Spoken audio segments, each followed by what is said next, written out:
Hello दोस्तों, आपका स्वागत है मेरे यूट्यूब चैनल सचिन स्टडी पर।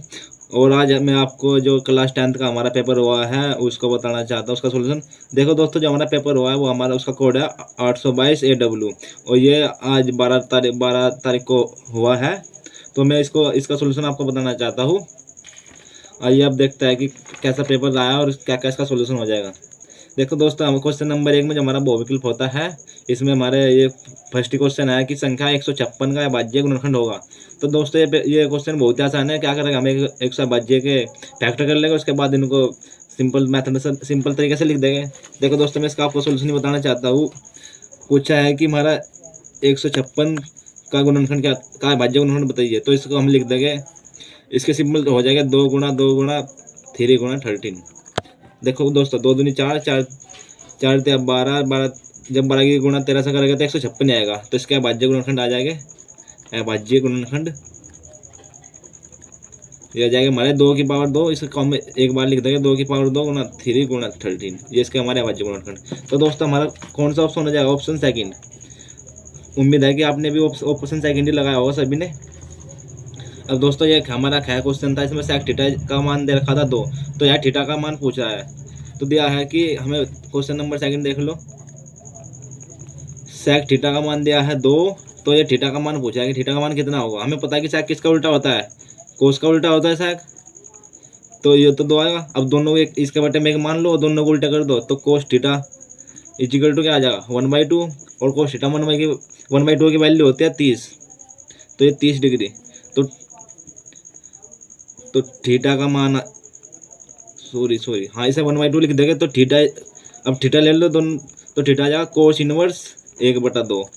तो हमें पता है कि कोस इनवर्स 1/2 ये मान होता है 30 का। तो थीटा का मान आएगा 30 डिग्री या π/2 ये मान आएगा। तो हमारा इसमें ऑप्शन हो जाएगा फर्स्ट। उम्मीद है कि आपने भी यही क्वेश्चन का ऑप्शन टिक किया होगा। अब हम गया क्वेश्चन में आता है, दिया है कि यदि द्विघात समीकरण 3x की घात 2 माइनस के 12x plus m is equal to 0 के मूल बराबर है तो हम क्या मान ज्ञात कीजिए। दोस्तों, हमने बताया था कि यदि किसी द्विघात समीकरण के मूल बराबर है होता है तो मूल तभी बराबर होता है यदि उसका विविध कर d इजिकल टू 0 होता है। देखो दोस्तों, मैं बताता हूँ उससे पहले थोड़ा समझाना चाहता हूँ। यदि विविध कर क्या होता है, डी बराबर b² माइनस के 4ac। यो हमारा डी बड़ा होगा 0 से, विविध कर 0 से बड़ा या बड़ा होगा तो इसके मूल हो जाएगा वास्तविक और अलग अलग। वास्तविक यदि डी हमारा इजिकल टू होगा 0 के तो मूल हो जाएगा बराबर और वास्तविक बराबर हो जाएगा, बराबर और वास्तविक हो जाएगा। तो हमें क्वेश्चन दिया है कि 3x की घात 2 माइनस के 12x प्लस m बराबर 0 के मूल बराबर है। हमारा क्वेश्चन है कि 3x की घात 2 माइनस के 12x plus m is equal to 0 के मूल बराबर है। तो m की वैल्यू पूछ रहा। तो इसमें हम बता दो, इसकी तुलना कर दो, ax की घात 2 प्लस का bx प्लस c बराबर 0, इससे तुलना कर दो। तो हमारे इसमें a की वैल्यू आ जाएगी 3, b की वैल्यू आ जाएगी माइनस का 12 और c की वैल्यू आ जाएगी m। तो अब इसका हम विविध कर निकाल लेंगे। क्या होता है विविध कर, d बराबर b² माइनस के 4ac। और इसने हमें पहले कहा है कि मूल बराबर है तो ये d 0 के बराबर होगा। तो इसमें वैल्यू रख दो, b की वैल्यू कितनी है -12, तो -12 का स्क्वायर आ गया माइनस के 4। a का मान कितना दिया है, a का मान दिया है इसने हमें 3 और c का मान है m। और इसको किसके बराबर लेंगे 0 के, तो -12 का वर्ग हो जाएगा 144, माइनस का वर्ग तो प्लस होता है, -4 दिया 12 m बराबर 0। m को 0 से इधर पहुँचा दो तो 144 से बराबर क्या आ जाएगा 12 m, या m अब 12 के बटे में आ जाएगा तो m बराबर आ जाएगा, ये 12 कट जाएगा तो m का मान आएगा 12। तो देखो ऑप्शन कौन सा है दोस्तों, इसमें कौन सा ऑप्शन है, m is equal to 12, option 4 is correct option. तो इसमें हमारा ये ऑप्शन हो जाएगा इसका। दोस्तों पेपर है जो वो बहुत ही आसान, बिल्कुल मॉडरेट रहा है, ज़्यादा हार्ड पेपर नहीं था। अब दोस्तों इसके नेक्स्ट पेज पर आ जाओ, देखता है कि कैसा और आगे कैसा पेपर रहा है। देखो दोस्तों, ये है हमारा एक संभव त्रिभुज ABC की भुजा 2 है, उसके प्रत्येक शीर्ष लंब की लंबाई पूछा। दोस्तों इसने हमें संभव त्रिभुज है इसकी एक भुजा दे रखी 2 है। पक्की बात है जब कोई समबाहु त्रिभुज होता है तो उसकी तीनों भुजा बराबर और तीनों कोण बराबर होता है। तो इसकी एक भुजा 2 है तो उसके प्रत्येक शीर्ष लंब की लंबाई पूछ रहा तो इसमें ये ऑप्शन आ जाएगा a√3। इसका ऑप्शन हो जाएगा दोस्तों, ये नहीं होने का। अब आ जाओ क्वेश्चन नंबर 5 पर। a से 10 तक की धनात्मक सम संख्याओं का समांतर माध्य होगा। इसने हमें कहा कि 1 से 10 तक धनात्मक सम संख्याएं ले, इनका समांतर माध्य पूछ रहा हो। 1 से 10 तक की धनात्मक सम संख्या कौन सी होगी? 2, 4, 6, 8 और 10। ये 10 संख्या होगी। तो इनका हम इनको जोड़ के इनको जोड़ लेंगे, उसके बाद कुल संख्या से डिवाइड कर देंगे। देखो दोस्तों मैं आपको इसका भी सोल्यूशन बताता हूँ। 1 से 10 तक कौन सी हो गई हमारी? 2, 4, 6, 8 और 10। कुल कितनी संख्या होगी? तो हमारा समांतर माध्य क्या हो? समांतर माध्य क्या होता है दोस्तों? माध्य सभी संख्याओं का योग बटा कुल संख्या। सभी संख्याओं का योग बटे कुल संख्या। ये हमारा समांतर माध्य का सूत्र होता है दोस्तों, पढ़ाया था आपको। तो सभी संख्या कितनी होगी? 2 + 4 + 6 + 8 + 10 बटे कुल कितनी संख्या होगी? 1, 2, 3, 4, 5। इसे 5 से डिवाइड कर देंगे। करो इन्हें ऐड करो। 2 और 4 6, 6 6 12 8 20 और 10 30। तो 30 बटे 5। अब इसे 5 से डिवाइड कर दो, कितना आ जाएगा? 6। तो इसका ऑप्शन 6 हो। अब देखो ऑप्शन कौन सा है दोस्तों? Option third is correct option हो जाएगा। आपने भी ये 6 से लगाया होगा। अब इसमें आ जाओ। बिंदु P के निर्देशांक रखे 2, -3 और Q के निर्देशांक 10, y के बीच की दूरी 10 मात्रक है तो y का मान ज्ञात कीजिए। दोस्तों 2 बिंदुओं के बीच की दूरी दे रखी है 10, तो y का मान पूछ रहा। मैंने आपको पढ़ाया था कि 2 बिंदुओं के बीच की दूरी क्या होती है? 2 बिंदुओं के बीच की दूरी का सूत्र क्या होता है? बिंदुओं के बीच की दूरी इसका सूत्र होता है दोस्तों, इसे मानता है ये भी बराबर होता है।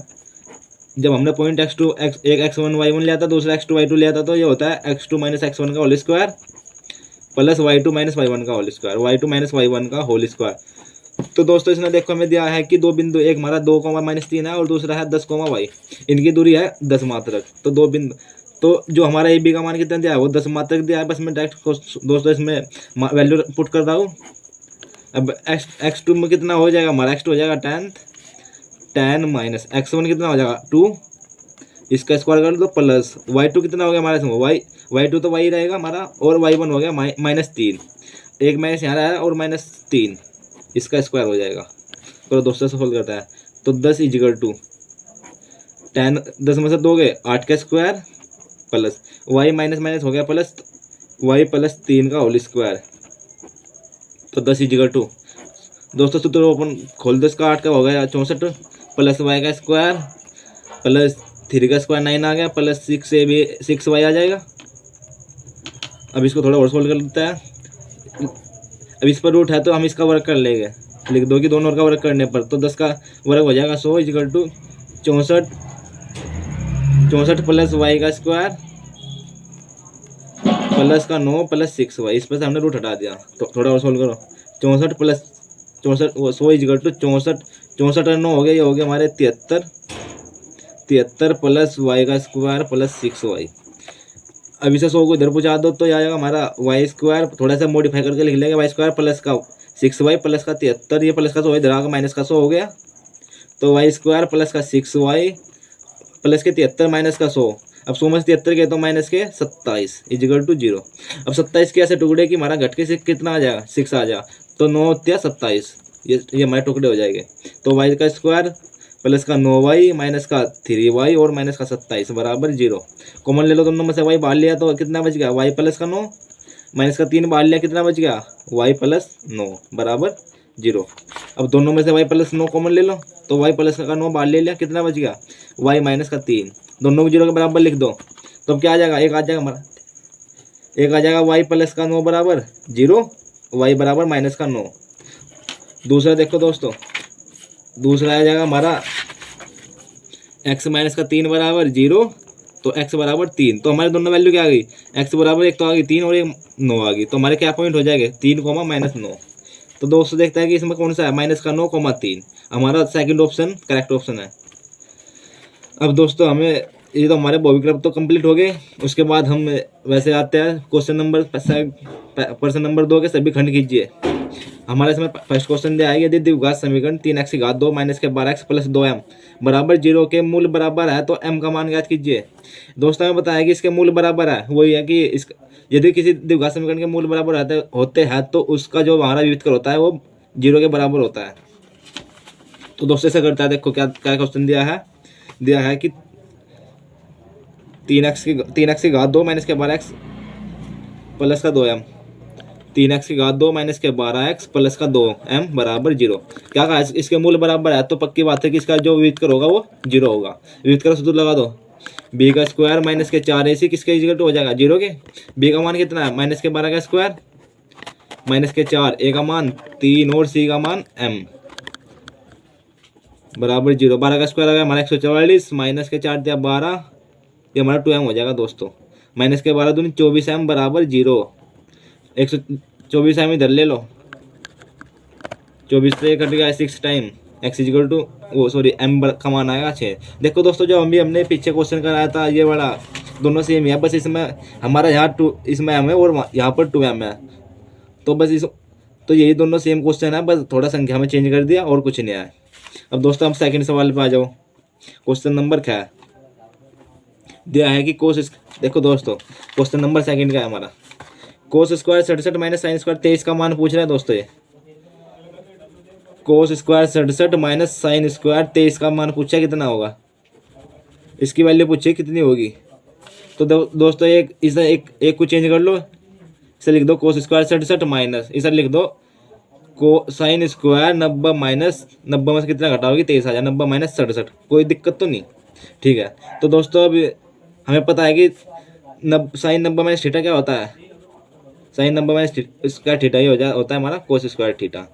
तो इसको हम चेंज कर देंगे, ये तो हमारा कोस स्क्वायर 67 आ गया माइनस साइन स्क्वायर 67 आ गया बराबर 0। देखो दोस्तों यहाँ माइनस है, सॉरी ये कोस आ जाएगा हमारा कोस स्क्वायर 67, तो ये कट के हमारा 0 आ जाएगा, तो जो हमारा इसका मान होगा वो 0 हो जाएगा। बहुत आसान क्वेश्चन है तो दोस्तों, और ये 1 नंबर में पूछा गया था, ज़्यादा हार्ड कोई टफ क्वेश्चन नहीं था।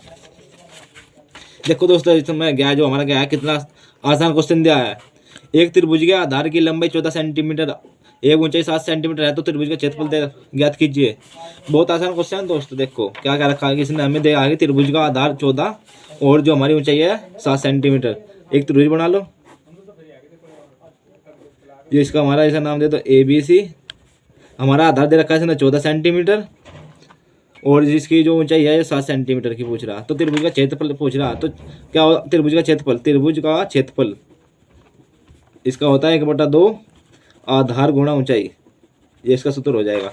तो 1/2 आधार कितना है इसमें हमारा 14 और ऊंचाई 7, काट दो 7 दूनी 7 7 14, 7 7 49 आ गया। तो जो हमारा इसका एरिया हो जाएगा क्षेत्रफल जो आएगा हमारा 49। देखो दोस्तों कितना आसान सवाल पूछा है, 1 नंबर पूछेगा है दोस्तों, बहुत आसान सवाल है। और दोस्तों देखो और ऐसे भी सभी क्वेश्चन है, सभी आसान क्वेश्चन है। पहले जो देखो जैसे क्वेश्चन दिया है कि संख्या 26 और 91 का भाज्य गुणनखंड विधि द्वारा HCF तथा LCM ज्ञात कीजिए। बहुत आसान है, 26 और 91 को फैक्टर में डिवाइड कर लेगा, उसके बाद दोनों का LCM और HCF निकाल लेंगे। देखो दोस्तों जिसका HCF होगा दोनों 13 से डिवाइड हो जाएंगे तो इसका HCF तो आ जाएगा 13 और जिसका LCM होगा वो आ जाएगा इसका 182, 182 का LCM आ जाएगा। अब ये दोस्तों दिया है कि P के किन मानों के लिए समीकरण की जोड़ी का एक अद्वितीय हल है। तो हमने बताया था कि यदि 2 समीकरण का एक अद्वितीय हल होता है तो उनके जो हमारे अनुपात होता है A1/A2 बराबर B1/B2 is not equal to होगा C1/C2 के, मतलब A1/A2 बराबर होगा B1/B2 के। तो इससे हमारा मान निकल के आ जाएगा। सभी क्वेश्चन दोस्तों ऐसे ही करना है। तो